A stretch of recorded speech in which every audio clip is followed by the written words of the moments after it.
Feels like this. What does that feel like? Nothing. All right, ready. Here we go. The rest of them are faster than that. That's just the tester. A little bit warm because there's so much bone in the hand, and that's when it gets hot, is the bone.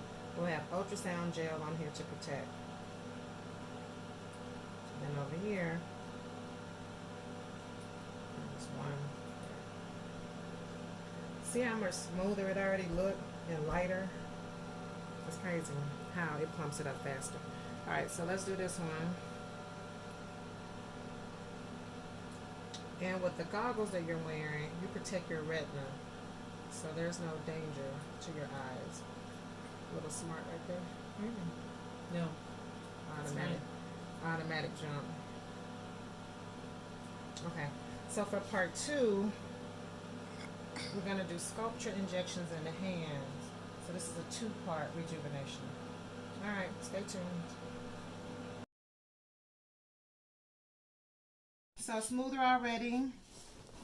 There is no heat. A little bit of warmth in the knuckles, but you can see a brown spot over here that came to the surface. This one. There's a whole little patch of dark circle of dark hyperpigmentation here. Once the laser lifts the color, the second pass, I'm able to zap it off. That's a scratch, but there's a whole patch of dark circles right here, and then some came up right here, but it's smoother already. So what we're about to do now is Sculptra.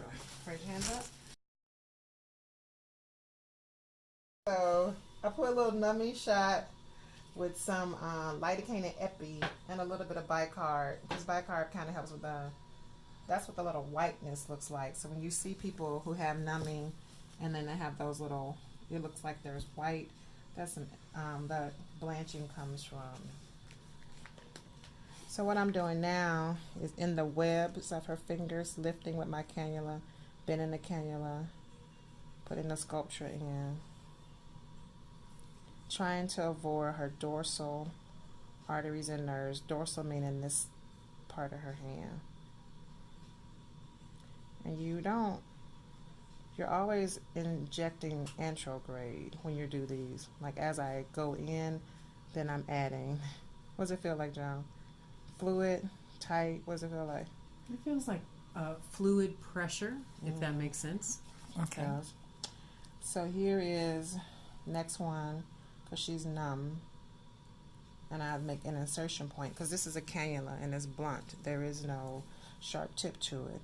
So I just need a point to be able to get into the web. And you only inject into the webs of the fingers. So that's basically marking the spot, so to speak. The first thing that you did. The first thing is making a hole because this is blunt. Marking the spot is what I said. Is it? And I'm saying no. I'm not marking the spot. I'm making a hole because I can't get the blunt in there. It's marking the spot. Oh, that's what it means? Yes. Okay. For me, I can't get in. It's the only insertion point because the needle is so blunt. So I push, and I'm like injecting. See how the Sculptra moves through like that as I push? And so that's it, like that. And come on out.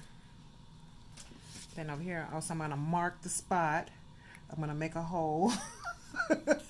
With y'all lay people with y'all funny terminology. Okay. Everybody knows that terminology. I'm mark the spot. Make me a hole. You can see it though. And people know I'm videoing this because I always play with you. There you go. And I don't care. My hole is too little. John got good skin and just close back up. But it is very good little, skin. Very little bleeding. Maybe some bruising because what I have to do, the big thing is going to be the massage. You have to massage the Sculptra in. So here's the blunt cannula, and then I start to inject antrograde as I go in through the web. You can tint it, but I'm such a good injector, I don't really have to pick the skin up. I know how to move the cannula to avoid the veins, but pushing it in. And when it's time for massage, you massage towards the fingers and not towards the wrist. Okay. But for some people who do this technique and do not massage, what happens if you don't do that? If you don't massage, then the person's gonna have nodules.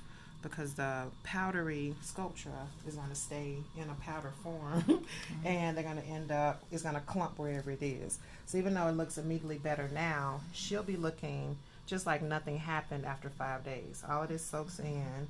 So for about 5 days, not a lot changes, and then the Sculptra starts to do its work. So here I am back into that little hole.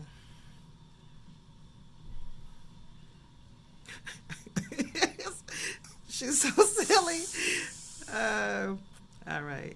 And then that's what it feels. That's it. So that's 5 cc's. And then I use Aquaphor to massage it in. And she's going to have young looking hands after about 6 weeks, 8 weeks. I'm going to plump up and smooth out. So in addition to having the IPL therapy, she also has Sculptra. And so this is how you do the about face hand rejuvenation. So it already looks better. Beautiful. It definitely does. I can see a young looking difference. hands. So that's it. And then I'll show the after. We'll follow up at the end and show what it looks like afterwards. Wow. Look at that.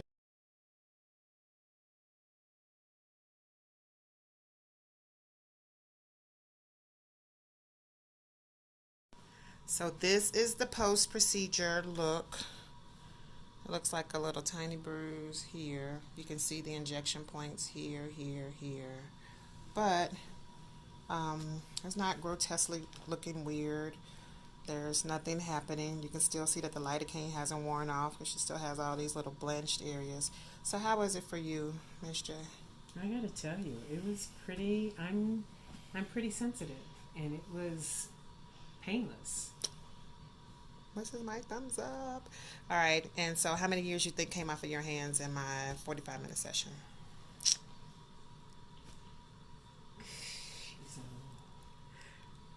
38. Okay, that's good. 20 years came off. All righty. We'll follow up in about 6 weeks and see what they're looking like.